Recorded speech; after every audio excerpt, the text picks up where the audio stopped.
Console online. HPG connection online. Educational module online. All systems nominal. Hello, class, and welcome to On the Origin of BattleMechs podcast, episode 105. Today we are talking about the Charger. I am your host, Brent Stewart. My co-hosts today are... I'm Chandler. I'm Derek. And today we're talking about the Charger, an 80-ton assault scout mech shrug. Thing. It's a It thing. does stuff and things. Mm-hmm. Not very well. I mean, if you really like small lasers, it does that really well. Yes, but there are better options for a plethora of small lasers, we'll say. Plethora. Many. Sure. Plethora? Plethora. Plethoras. Anyway, the Charger is a failure and, ironically, also the savior of Wells technology. They aimed high and inflated and propped up projections on the speculation of a SLDF contract, but when the first units were deployed, its shortcomings quickly showed and it was pulled from deployment. For this reason, when the Star League fell, Wells technology had an excess of units and no buyers. But then the First Succession War happened, and the Draconis Combine Mustard Soldiery scrambled for any hardware it could get as it rapidly expanded its military. So the DCMS purchased Wells Technology backstock and signed a long-term contract with them. The Charger was sold to the Capellan Confederation, and the Lyran Commonwealth and the Federated Sun gained a number of the machines by salvage. So the Charger has trickled down into every faction's military in some way. Many have found respected homes in the periphery. Wells Technology was found to be selling to the Lyran Commonwealth in the early 30th century, and Luthien Armor Works enacted an emergency buyout, and the ISF liquidated the board and high-level executives. The Charger continues to live on as several of its lines were retooled into... Sorry, Chandler, what was it again? Oh, Hatamoto Chi? Hatamochi. Retooled to make Hatamoto Chi lines, as the machine was based off the Charger design to cut down on R&D time. Going back to the liquidation comment, it means multiple things in this case. Liquidation They through were solid liquidated. bullets. The company's assets were liquidated, as was the board.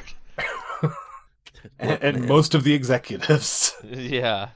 It doesn't mean they were sold. They were liquidated probably by bullet. Well, the TRO text says, encouraged to dine with their ancestors. Yes, so liquidated through the use of swords on themselves. Or bullets, or poison, depending on your, Korean suicide of choice. Encouraged to exit stage left. Permanently. Now, you, Jason, I see that look on your face. Do you have something to add to the Charger synopsis?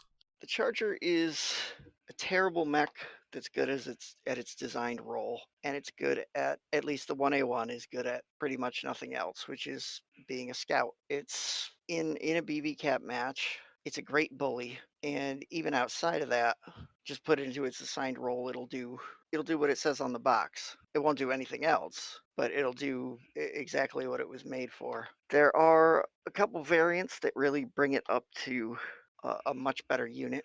You have things like, let's see, the 3K, which was an early Clan Wars. Actually, no, the 3K was brought out in 3039.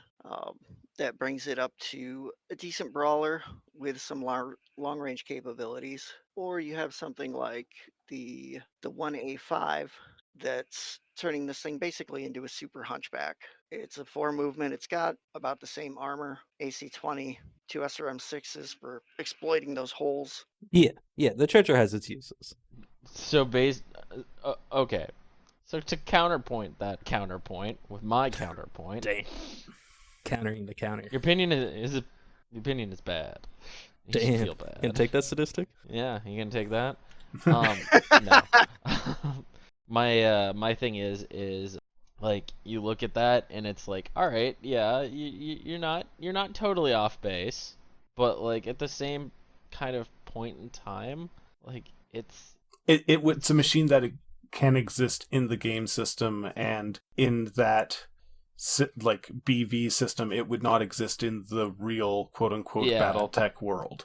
Yeah, like any any pilot that you were like, hey man, get in this thing, it's totally awesome, and somebody's just like, It's an awesome? yeah, it's an awesome? No. Like, no, it's a Charger, and they like throw some poor kid into it, and he's just like, wait a minute, what? Why do you hate me, DCMS? Yeah. Father, why do you hate me so? Yeah, Mm-hmm. damn snake lovers and their snake loving opinions. I know that all in all, it's not a great mech, but as Derek pointed out, I am a DCMS player. I'm a filthy space weeb, and we have a lot of Chargers, especially in my favorite era. And you either learn to use them or you don't have anything. And that is why they exist in that universe, or at least exist in the fourth succession war being used as much as they were through all the succession wars, because the SLDF rejected them and left about 1,000 in inventory. And once you got to the meat grinder of the succession wars, anything you could put on the field mattered.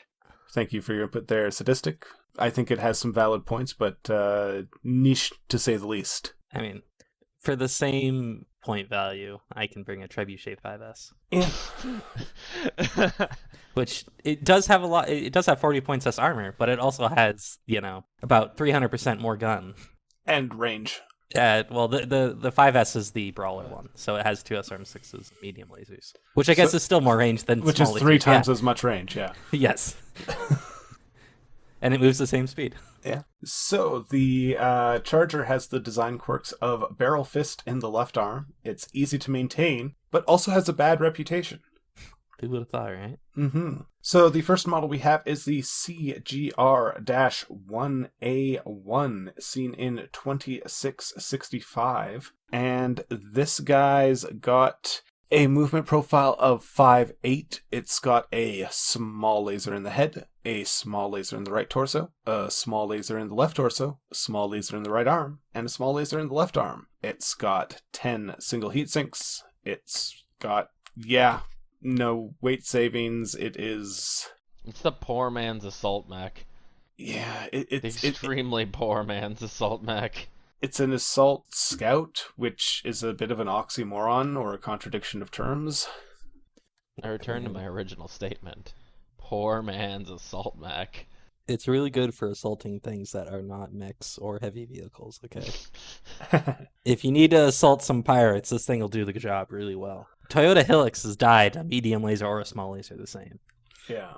Well, the 1A1 has a battle value of 981 and a PV of 18, which is, it shows that it is a quote-unquote fast assault armor slab. In the universe, many pilots are recommended to stay away from combat because obviously they got no reach. They can get outmaneuvered. It's not a good time. They ain't got no hands, but they do. Hams. They got hams. That's all they got going for them. Mm-hmm. More Well, hams. it's got a hand in the right arm, but nothing in the left. Yeah, well, that's what the barrel fist is for. We got a BV of 981 and a point value of 18. Next up, we have the 1L, seen in 3022. And this is a Liao version that was sold under the Keptin Accords, one of the alliances that popped up during the Fourth Succession War to kind of strengthen bonds between the Combine and the Free World League and the Capellans, and, well, we know how that worked for the Capellans and the Free World League, so, Yeah. It didn't. But it is interesting. It goes 5'8". It's got a medium laser in the right torso, a medium laser in the left torso, and a large laser in the right arm. It's got 10 single heat sinks, and it has very little armor. Yeah, I've seen light mechs with more armor than this. We've covered light mechs with more armor than this. It's depressing. It's honestly very depressing. 88 points of armor is not enough for an assault mech. No. But at least it can somewhat engage at range and, skirmish and disappear. Unlike, the first one where it's I have small laser. Yeah, this one definitely feels like it was designed to be anti-pirate because, that's exactly what the Capellans had a lot of issues with. Mm-hmm. Yeah. In-universe belief is that if you are assigned this, it's probably because you have fallen out of line with what the state expects of you. Yeah, I can't blame them. Mm-hmm. This is a death trap. Yeah, you got guns, so at least that's something. You could take someone out with you. Yeah, And there House you go. Liao is the state, and they do not like wrong think. Mm-hmm. Bad thought. This is no what good. happens when you commit wrong think. Yeah, how dare you commit? You get put Who in do you a think you machine are? that has a battle value of 980 and a point value of 26. So interesting that the battle value is kind of almost exactly the same, but the point value has jumped. Yeah. You are literally getting sent to die. You're sent to take a nice trip to the Forever Box. So next up, 1 year later, we have the 1A5 in 3023, and this is a Liao retool. So they were like, you know what, this 1L, this is no good. Let's fix this. And so it's got a movement profile of 4-6. It's got a small laser in the head, a medium laser in the center torso, a AC-20 in the right torso, and 2 SRM-6s in the left torso. It's got 13 single heat sinks. It's got 3 tons of ammo, 2 for the AC-20 and 1 for the SRM-6 in the left torso. As the AC-20 expert, what do you think, Chandler? This one's actually really fun in MechWarrior 5, and it's not something you can just ignore. Like Yeah. it is the best standard tech charger, arguably.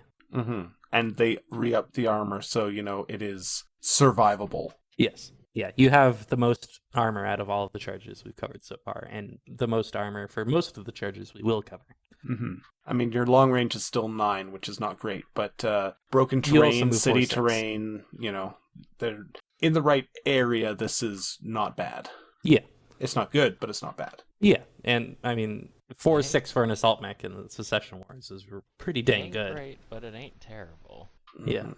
So this guy's got a battle value of 1468 and a point value of 38. We then come to our first named variant, the Charger CGR-SB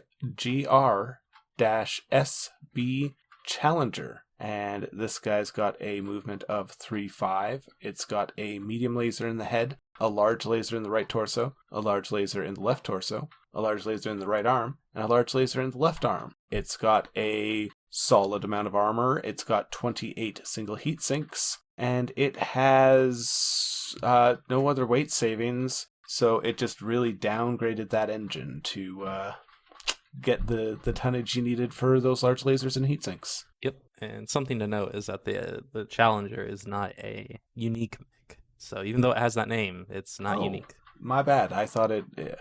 It's definitely a named variant. It has Yes. a special name to it. It just is not a unique name variant. It gets the name because it's, radically different. Mhm. It's a No. 3-5 Charger. That's not... There's a lot of stuff that I processed to go over these episodes, so my bad. Moving on. So this was seen in 3025, and yeah, it is a hot boy, but it's definitely got some offensive power. It's no longer a scout, but it does an assault mech job. Yep. Yeah. It does the do. Mm-hmm. It definitely makes the Charger actually kind of fill the assault mech role than the other ones do. Mm-hmm. Yeah. Like this one is actually an assault. All the other ones feel like a heavy that is trying to punch up and also be fast. I don't know. Yeah. It's kind of just like a depressing heavy. Yeah. It's like I keep Not saying, the inaccurate. poor man's assault mech, man. The poor man's assault mech. So this guy's got a battle value of 1604 and a point value of 39. We then come to the 19A, seen in 3034. And what is notable about this guy is that it is produced in the Outer Worlds Alliance, thanks by Ravina Electronics, due to a production license through a legal snafu with Luthien Armor Works. So that's kind of interesting. It's got a movement profile of 464. It's got a small laser in the head, a LRM-20 in the right torso, a medium laser in the right torso, a medium laser in the left torso, and a medium laser in the right arm, and a medium laser in the left arm. It's got a little less armor, but still much better than some of the 1L. It's got 2 tons of ammo in the left torso, nothing to protect it, no weight savings, 22 single heat sinks. Yeah. Yeah, I mean, the Charger, I think, is a very good assault mech for the Outworlds, because the majority of what they have to deal with is pirates, Yeah. which tend to not be very well equipped, because they're pirates. Yes. The Charger is in the same category as the Banshee, in that it is like one of the first of that machines of that tonnage you encounter, because it eases you up into that tonnage bracket, and also it fills similar roles in that it can also be filler / fodder for an Op 4. Yeah, I know with the Charger variants, especially the A1, like when you run into it in MechWarrior Online not MechWarrior Online, MechWarrior 5, you're like, oh, it's an assault mech, this is awesome, and then you're like, wait a minute. It is also really no. that design in that game is also very blocky and unappealing to me. Yeah, but just kind of using that, like, I could understand that as, like, you know, a small mech group being like, oh, there's an assault mech for the first time. Then you get your hands on it, and you're like, we have an assault mech, and you're like, oh no, We have an assault mech. we have an assault mech. I know, like, late game when I'm running into the Charger A1s, I'm literally just trying to, like, murder this thing so that I don't have to salvage you. Like, I just want it completely and utterly destroyed. Yes. Yeah. Anyway, side note. My rage and anger towards this mech. I mean, the LRM-20 is decent. Yeah. No, I mean, like, this variant, though, is actually, it's not bad. It can jump 4, which is not terrible. Yeah. Yeah. It's got an LRM-20. It's a very maneuverable assault mech. Mm-hmm. Its armor, though, is a little bit Yeah. extremely Like, there are definitely some heavies with the same amount of maneuverability and firepower that are, yes. Doing more. Yeah. That's all I'm gonna add to that. But I mean, it's not terrible. I mean, We've seen worse. Yeah, I mean, at best, it's gonna just intimidate somebody because they're like, "Oh God, look at that thing! It's an assault mech," and either that or they know what they're looking at and they're just gonna go, "Ha, it's a Charger, kill it." Yeah, I mean, an LRM-20 raining down from somewhere that you don't possibly see, that's going to spook you, because LRM-20s are not light hitters, so you know. No. I mean, at least for the, like, because I'm looking at it on Mech Factory right now. I'm thinking, you know, for pirates and all of that. Yeah. The people that it's available for, like the Keldron Protectorate, Raven Alliance, not so much. They've got some sweet firepower by that point. The Felvart Coalition. Yeah. I mean, you're just standard periphery worlds. Like, yeah, I could definitely... I mean, I could get behind them having it, because you're not running into things like some of the more advanced stuff that's rolling around the inner sphere, especially during, like, those eras that they have it. Because they have it, on here at least, they say they have it during the early Republic. So, like, you're not running into, like, Delors and whatnot. You're not running into the sweet clan tech for the most part. You're running into generally 3025 stuff with some upgrades, but even that, this thing can generally do fairly decent against it. I know they say Rosselhog Republic has it, which makes sense. I mean, I'm guessing the Draconis Combine just freeloaded them off on these guys and were like, here you go. Have fun with it. Have fun. Yeah, and then they, like, walk away and it's like, those suckers. From the perspective of, like, a young military or, you know, periphery military, like, you're not really gonna shake a stick at what's getting handed to you. You're gonna be like, all right, yeah, I need yes, something. Yes, sir. Thank you, sir. Yeah. Yeah, and I mean, a couple, like, if you get 5 of these, you could part out 2 of them to keep the other 3 running for parts for a couple years, you know? Yeah, it's not terrible, but it's not exactly like... It won't exactly be... War-winning. Yeah.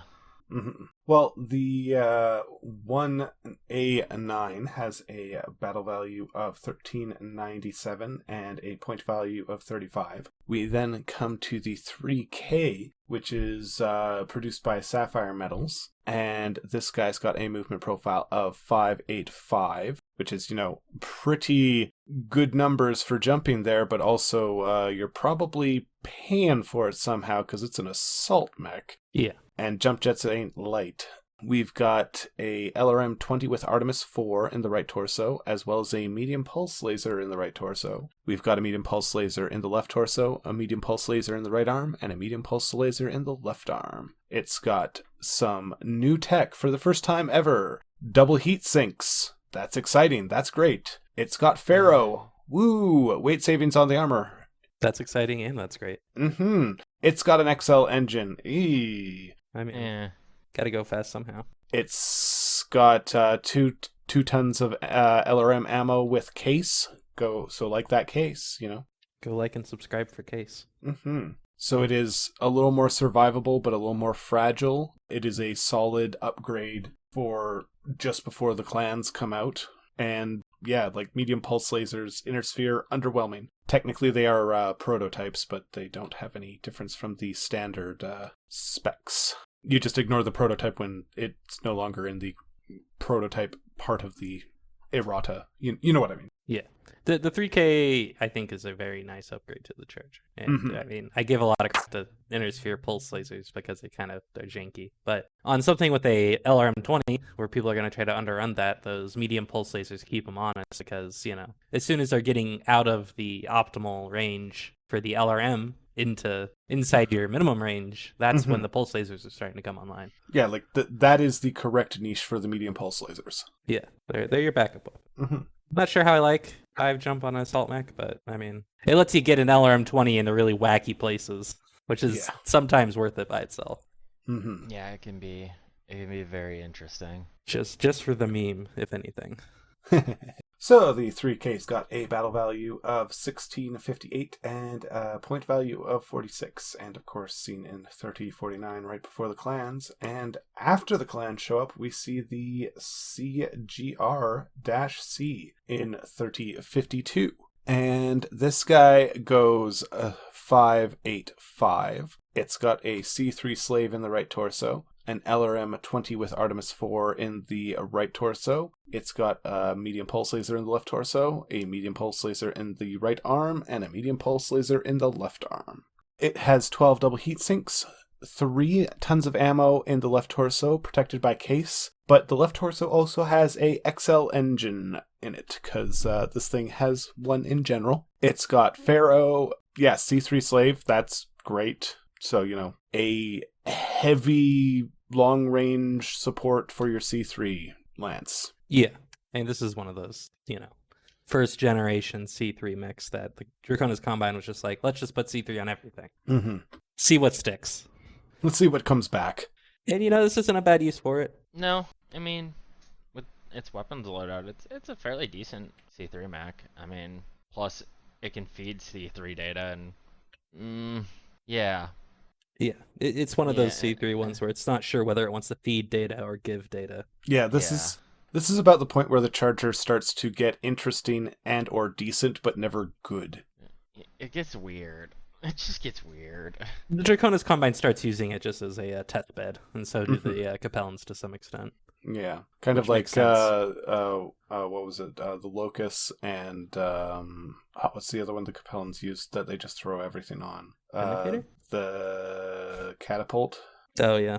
And I think there's like one other one that they throw everything on. It might be the Vindicator, but we'll probably talk more about the Vindicator later in the episode. Foreshadowing. Ooh. Sorry.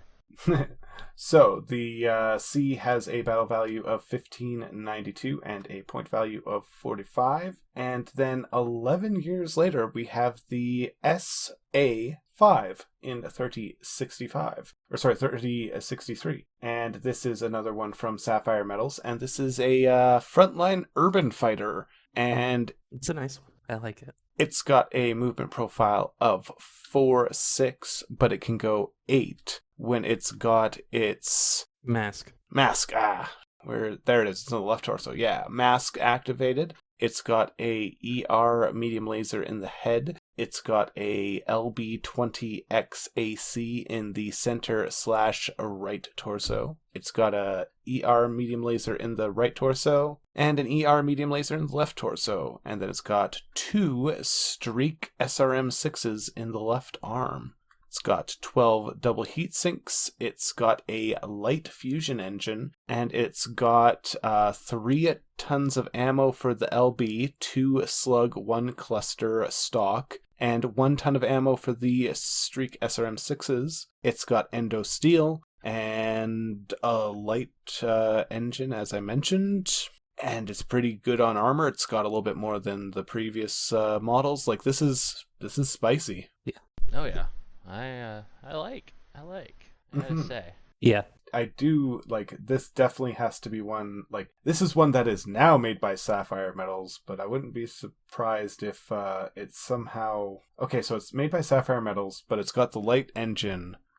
At this point, isn't that just Wolf and Lyran? Because the Lyrans just stole that. Technically, but as soon as the what's the word I'm looking for here? As soon as the Wolf Dragoons realized that the Lyrans had stolen it, they just started selling it to everyone. Oh, okay. Yeah, they just I think I opened- don't think I recall that. So thank you. Yeah, basically, Wolf's Dragoons just was like, oh, really? Okay, that's cool. Watch this, guys. We're about to do what's called a pro gamer move. Yeah, they do the finger guns thing and then just like sell it to everybody. Yeah, let's see your technological edge go now there, bud. Fair enough. Well, Way to go, Katrina Steiner. You thought you could outsmart us. We'll show you. one of the many things she thought she could do and failed at.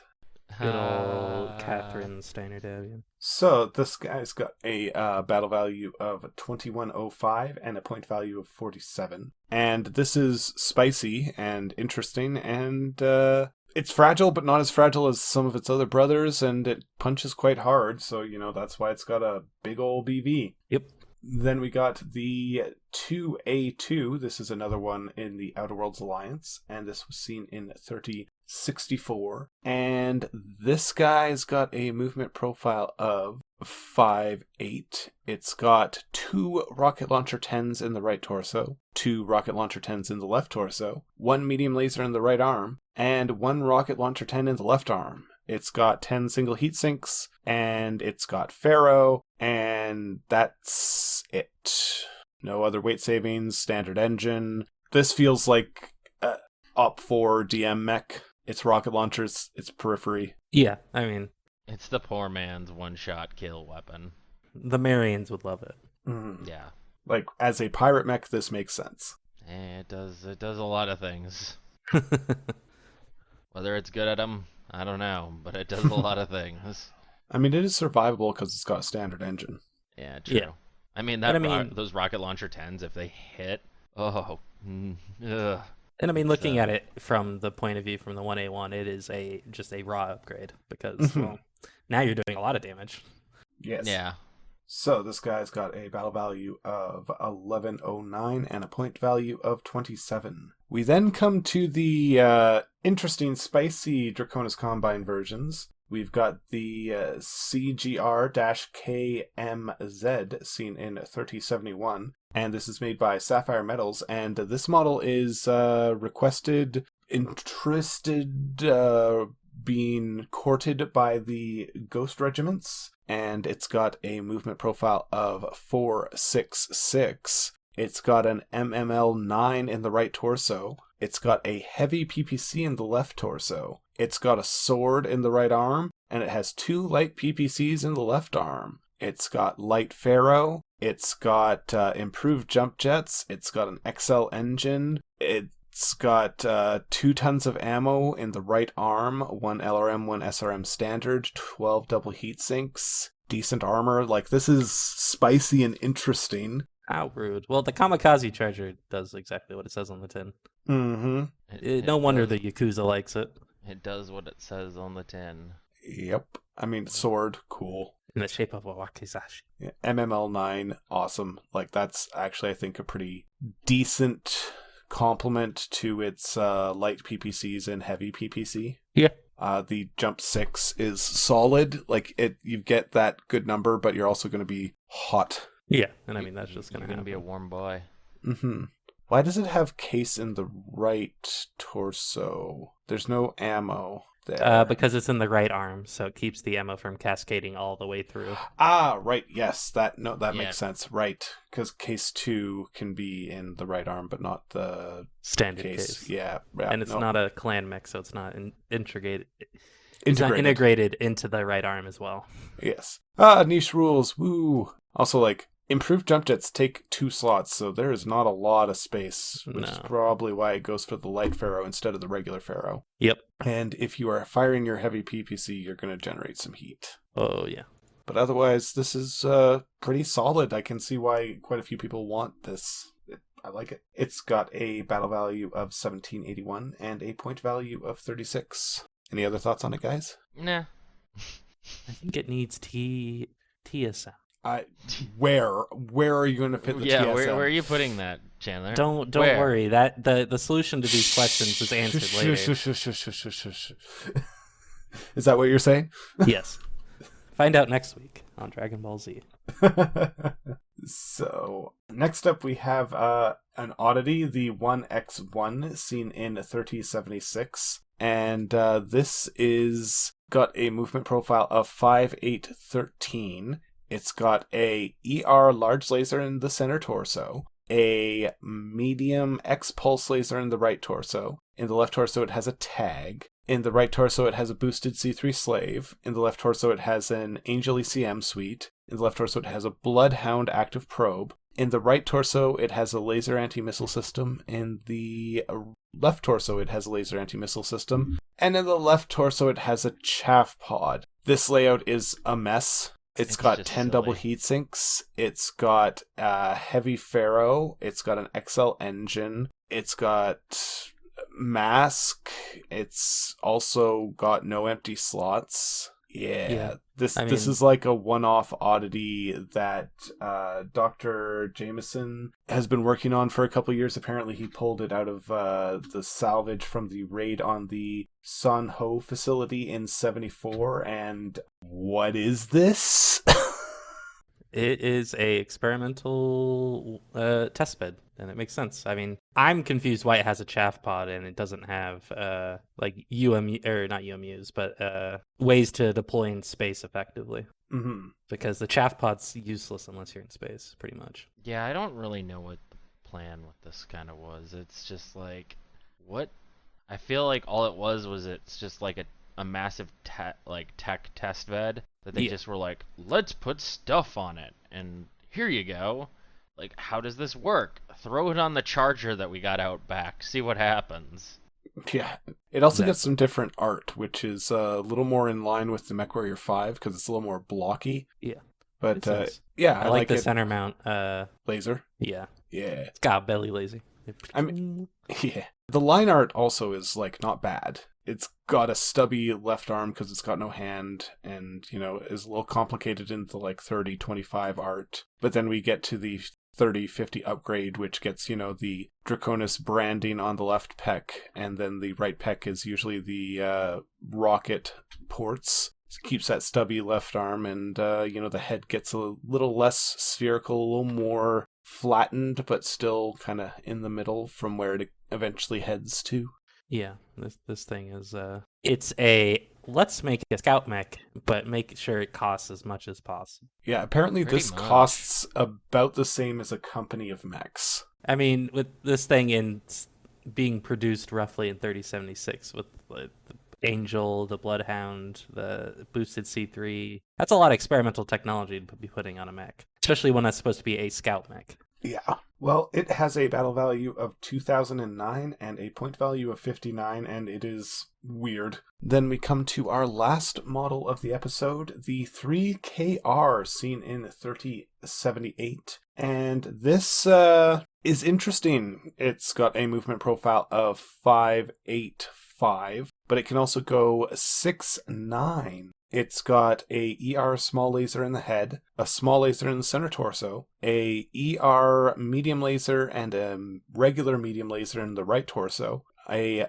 ER medium laser in the left torso, a targeting computer in the left torso, a sword in the right arm, and a light PPC and a snub-nose PPC in the left arm. It's got 10 double heat sinks, it's got light Pharaoh, it's got TSM, it's got an XL engine. This feels like it should be someone's personal ride that they've modified, but it is mass produced. Yes. Look, man, the Cretans, they know what they want. They want a TSM melee mech, and that's what they got. Like a sword with an 80-ton mech with a sword and TSM is... It's a lot of damage. That's scary. I'm not going to pretend that that's not something I should go, oh dear, you know. I actually like it. It's a thing. It's gonna make your day very sad very quickly.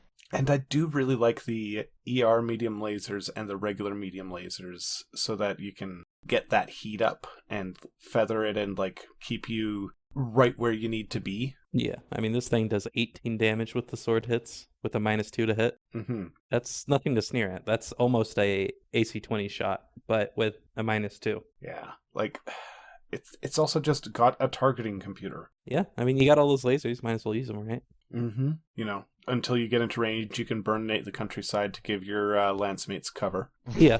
But standard sword-wielding mech with TSM. What an era to play in. So this guy's got a battle value of 2092 and a point value of 41. We then come to our pilot profiles.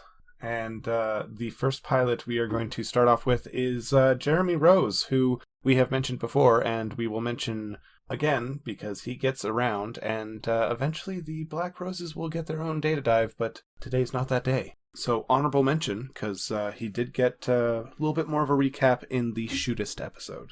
All right, and then next up we have Mech Warrior Terry Ford, who was alive in the Secession Wars era. He is known as the luckiest mech warrior to ever live, and he would pilot a charger known as Number 7 until he died, rather unluckily, funnily enough, during the Fourth Secession War.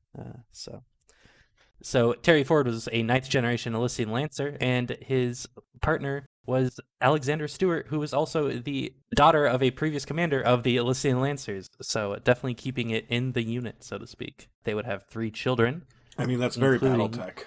It is very Battletech. They would have 3 children, one of which, a James Ford, would eventually become the lieutenant colonel and deputy commander of the 9th Elysian Rangers. So very good family tree there, I suppose. Ford would gain his notoriety for his luck by being able to survive absurd amounts of damage in his charger, despite frequently getting into disastrous situations which would destroy larger mechs such as Atlases and Banshees. You could say that might just be because he's faster than both of those mechs, so he's able to get out of the danger. Ford was a superstitious man, hence why he named the charger he piloted Lucky Number 7, but also he would not allow anyone else to do maintenance on his battle mech, so he would be the only one to do so. He would end up dying when he attempted to do a ad hoc death from above attack on a swords and saber longbow. He would be killed instantly when the gyro on the mech overreact and cause him to do a nice faceplant, which doing a faceplant in an 80-ton mech tends to not keep you alive. Momentum's the thing. Yes. Gravity is true. The Number 7 would be claimed by the Swords and Sabers and would be sent to Galadon 5 for an extensive refit, essentially becoming a Charger 1A9. It would be reassigned and eventually be accidentally dropped out of a dropship during a combat drop drill. Accidentally. Air quotes. Yes. So, Whoops. Terry Ford. Very lucky until he was very unlucky. I mean, that's generally how it goes. Yes. Pretty much. If you do want to pilot his charger, Number 7, it is in Mech Warrior 5. So go find it. If you can. If you dare. So I have a sub-commander, William Liao. And not the bad Liaos, the good Liaos. Good. Hold on, I'll get to that. Sub-commander Liao is from the don't Tikhonov. Don't worry, class. Derek stared at me when he got his assignment. From the Tikhonov branch of the infamous family, reduced to refugee status by the Fourth Succession War. His impoverished childhood during the Romano chancellorship led him to continuously share his opinion of the ineffectual Confederation leadership. He was noted to be saying, "We shouldn't have stopped at St. Ives. The Chesterton commonality could have been ours," which in turn led to his current militia assignment in a Charger 1L. Apparently they didn't appreciate his extremely expansionist / imperialist views on what should happen to House Liao. They're kind of like, hey man, the war's over, chill. Chill out. I mean, chill out. Gear down there, big rig.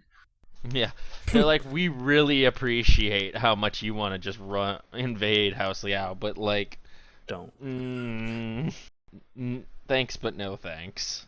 That's a no from me, dog. You're the way up here at an 11. We need you all the way down here at a calm the f down. We need you at a solid 6. We need you to chill the way out. Next up, and finally, we have Tai Wunan of Warrior House Hiritsu? Hiritsu. Okay. Yeah. Warrior House Hiritsu. Tai would earn his position in the Warrior House after discovering a conspiracy against the house in his own ranks. He and some of his loyal followers would erase this conspiracy, and he would regain their honor. After his promotion, he would lead the house by example during the campaigns in the Chaos Marches and later the St. Ives conflict, where the house was deployed. Warrior House Hiritsu would have a sort of crisis of faith as the fighting became more and more brutal, and it would be only after Tai and some of his other mech warriors of high morals demanded better behavior from their fellow house members did the brutality against the St. Ives Compact end. And by brutality, I mean that they stopped being mean. They kept invading. I believe they also just stopped targeting civilians, too. Yes. He would survive into the Jihad, but I am unsure if he survives the Jihad. He is known for piloting a Charger during Operation Guerrero, but during the Capellan St. Ives War, he would pilot a Yu Huang. So, good on him. He upgraded by a lot. 10 whole tons. Mm-hmm.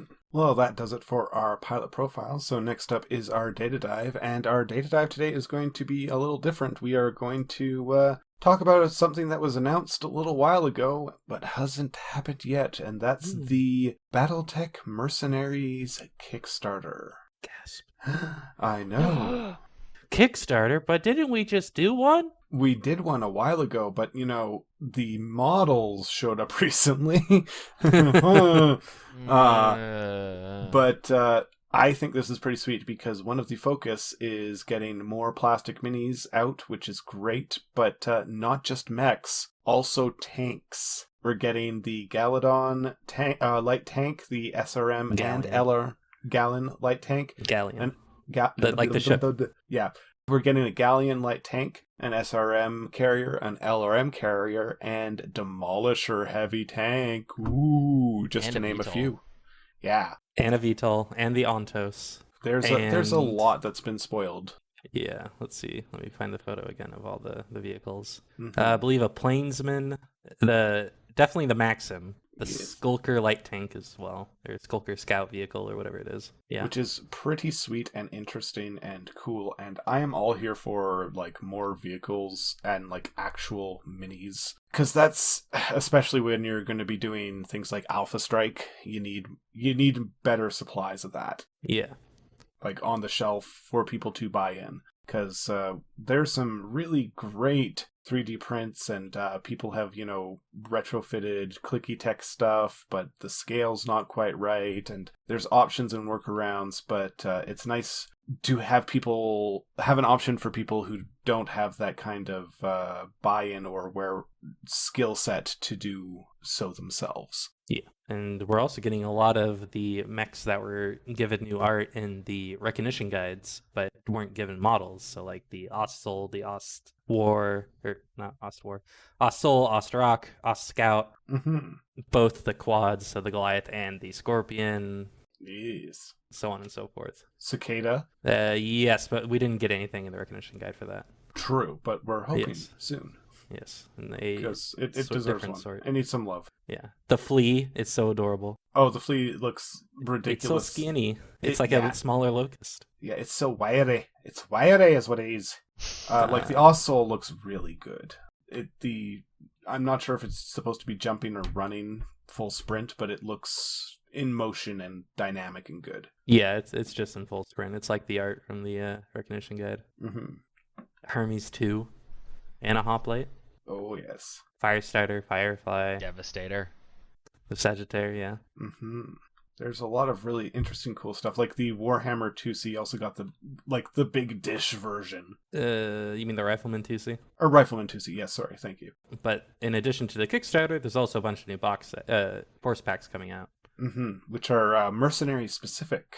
Yes. So there is an Eridani Light Horse one, a Hanson's Rough Rider one, a Northwind Highlanders, Kellhounds, and Grey Death Legion. Yes. And There's most of also- those are releasing in fall of this year, so 2022. Well, assuming they stay on schedule, with the Grey Death being in early 2023. Mhm. And they are, I believe, like store-specific force packs. So the Wolf's Dragoons is only available at Barnes & Noble, you know. Yes. So what they say on the website, the Eridani is initially exclusive to Barnes & Noble, so it might be available later to other retailers.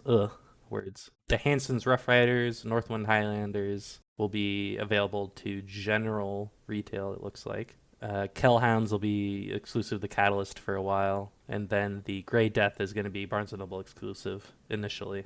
Mm-hmm. Whether it stays like that, how long, who knows. But also some other interesting box stuff. There is a new beginner box where we have the Griffin and the Vindicator instead of the Wolverine. And we also have a Alpha Strike box coming out. Yes. Which has it has 13 miniatures, and 2 of them are brand new, namely the Pouncer and the Wraith. Oh yeah. And it comes with a rule book, which is nice. The new Wraith sculpt, I'm not sure how I feel about it. It looks good, but I'm not sure how I feel about it. It kind of looks weird. I like it in the sense that it looks like a Wraith to me, but I always thought the Wraith was kind of a derpy mech, so... Yeah. I mean... Also, we're getting a plastic Regent. Yes. Yeah. We forgot to mention that. So that is interestingly enough, it's actually not coming from Catalyst or from Iron Winds first. It's coming from Catalyst in the Grey Death Legion. Yes. Heavy battle lance, as well as a catapult with twin PPCs. Yes. Yeah. So that's kind of cool. Things you didn't expect in the order you didn't expect. Yeah, and I know Chandler's still going through stuff, but like going through the battle lances a little bit more in depth. So the Grey Death Legion one, you're gonna get a jumping Shadowhawk, a catapult with twin PPCs, a Regent, and that's an Executioner, right? That's a Gargoyle with the Ultra Gargoyle. Autocannon. Yep. With the Ultra 20. I don't know why I thought it was an Executioner. I confused those two. Then the Kellhounds box, you're getting a jumping Crusader, another Griffin, a Wolfhound, and I don't know what the fourth Night one. Sky. Ooh, a Night Sky. Yes. Yeah. Or sorry, not Yeah. Night. Or no, Yeah, isn't it's it a Night Sky. Isn't it a Night Stalker or? Night Sky. It's a Night Sky, yeah. Okay, yeah. Yep. Night There's Stalker so has many- the lance thing. Right. There's so many mechs. Yeah. Then the Northwind Highlanders, you're getting yet another Highlander. Surprise, surprise. That one will be jumping. They haven't shown its. Yeah, that Image one's yet. going to be a jumping Highlander, so you can get your Highlander burials. Mm-hmm. Another Warhammer, and it's a pretty good looking Warhammer at that. Yeah.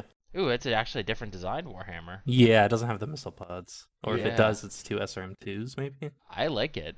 Yeah. And then you have a Grasshopper. And then, what's the fourth mech? A Gunslinger. A brand new Gunslinger design. Yeah. And it actually doesn't look bad. No, it actually looks pretty good. I mean, Mhm. again, we're not getting the 3D model, we're getting a picture, but it still looks pretty good. Yeah. Then the Eridani Light Horse comes with a Cyclops, a Banshee. Banshee, a Thunderbolt, and then the Sagittaire. And the Sagittaire, I think, looks really good. Yeah. It's in a running pose. Also, you get the jumping Thunderbolt because Yeah, the that's jumping their Thunderbolt. You know. Yeah, I know with that pack, I'm definitely picking that one up. I think I'm probably going to keep all the mechs in that one. Mm-hmm. Maybe try and get another jumping Thunderbolt or two, because Thunderbolts are awesome trooper mechs. Then you go down to the Hanson's Rough Rider Battle Lance. You're getting yet another Atlas, an Enforcer, jumping Hatchetman, and then a Penetrator. And that Penetrator looks good. Yeah. Oh yes. So just kind of going over some of the newer mechs. Sorry, I didn't mean to interrupt the flow. Oh no, you're No, all it's good.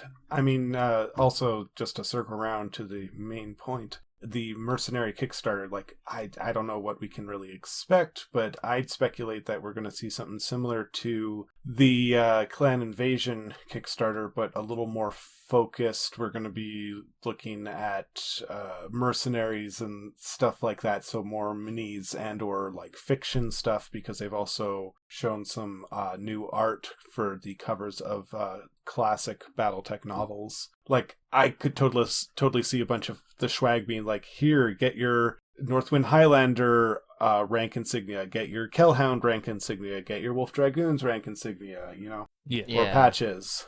I doubt we're going to get anything like the canon characters that we did before, because my understanding is they still have a huge backlog to get through. Yeah.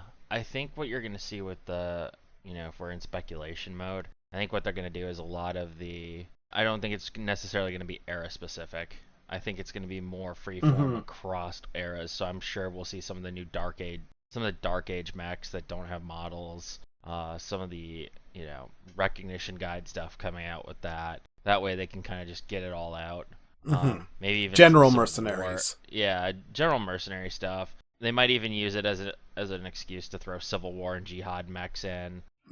I mean, so who knows what we're going to get with it. We are supposed to be getting Inner Sphere Standard as part of this.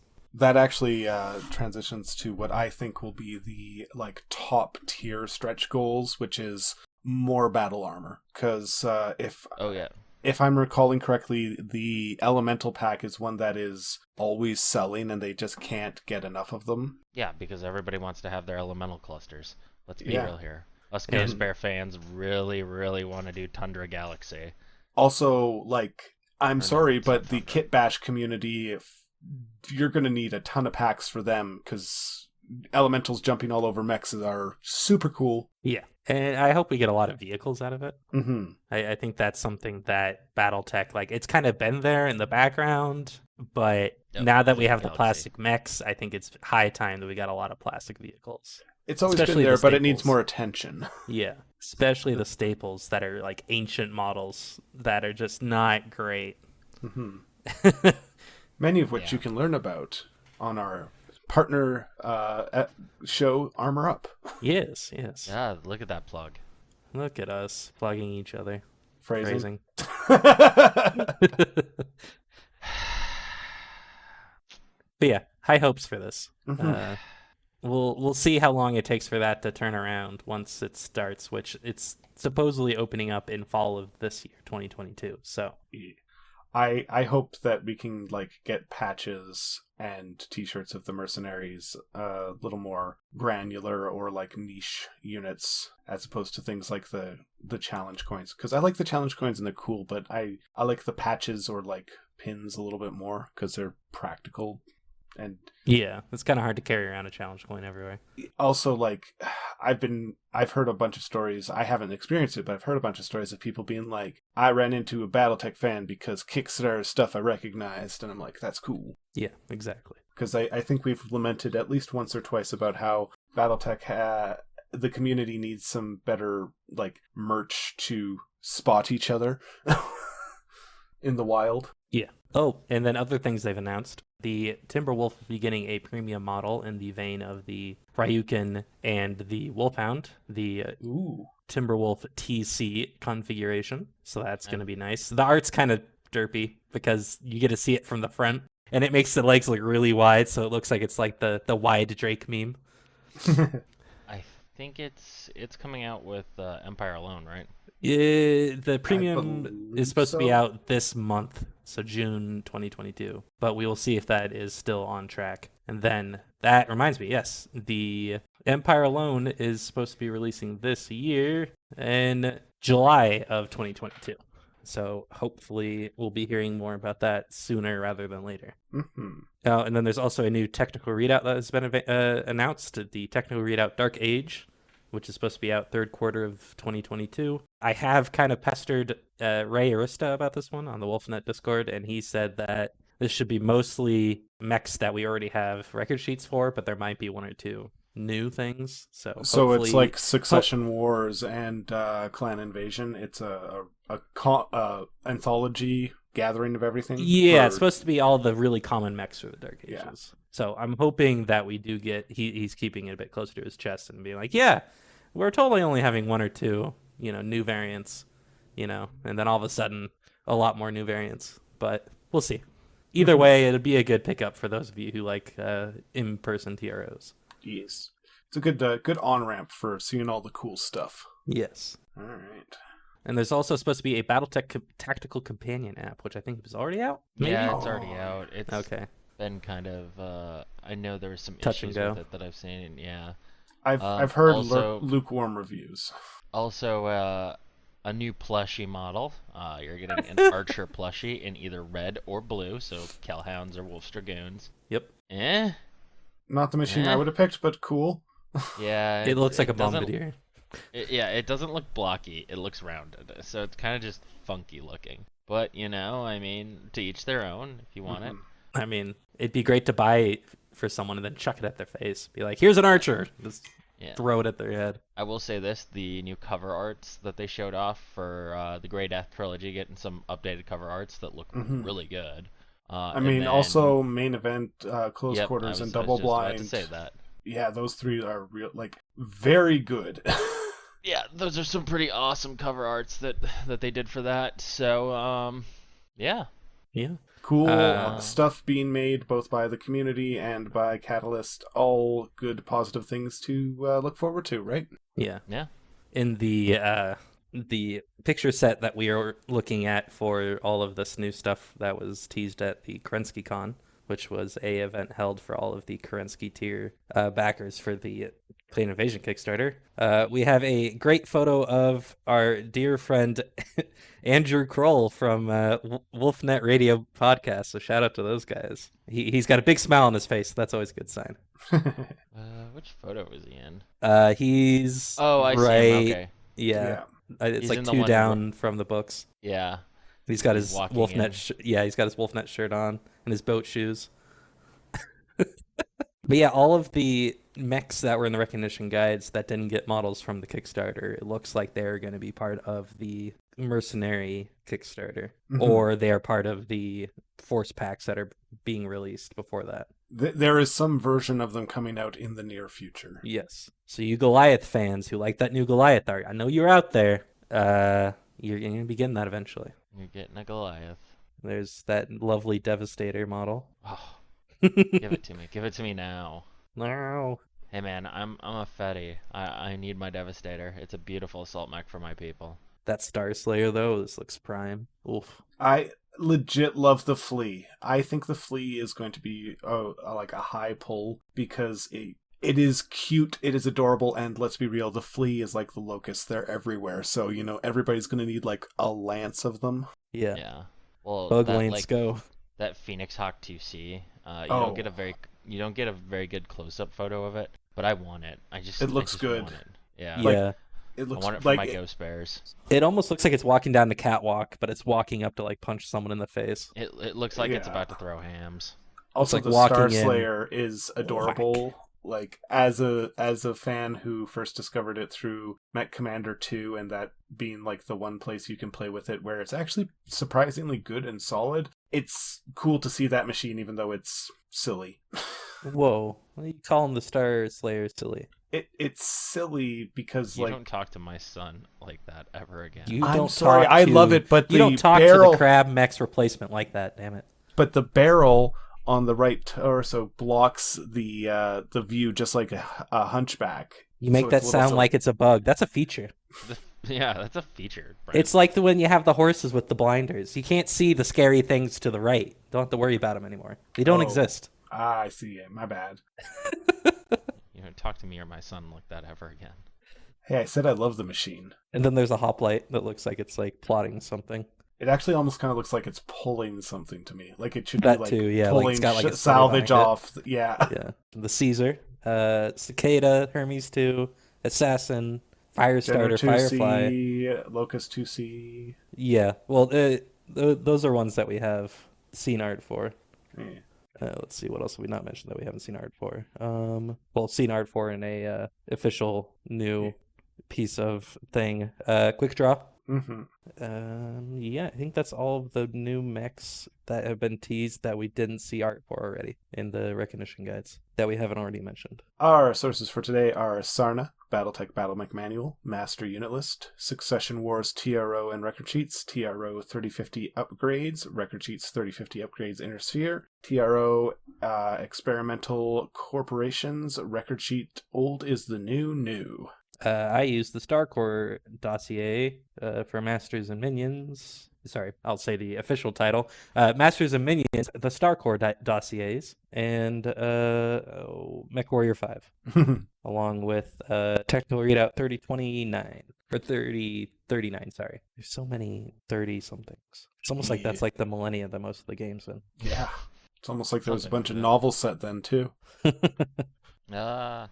This podcast is made possible by our supporters on Patreon, link in the description. Our social media on Twitter is @OriginOfMechs. We have a community Discord, the Armory of Ouroboros, a link in the description. You can email us at ontheoriginofbattlemechs@gmail.com. If you enjoy the show, please leave a review on your platform of consumption, tell your friends, and share on your community platform of choice. Special thanks to my friend Treble for the intro and outro. Our Ace Pilot Patreons are John Keith III and Metal Ed. Our Field Marshal patrons are Field Marshal Stahlkater and Field Admiral Chiraneau. Class dismissed. Everybody have a great day. Stay safe out there. Have a good one. Module complete. Systems standby. Would you like to load the next module?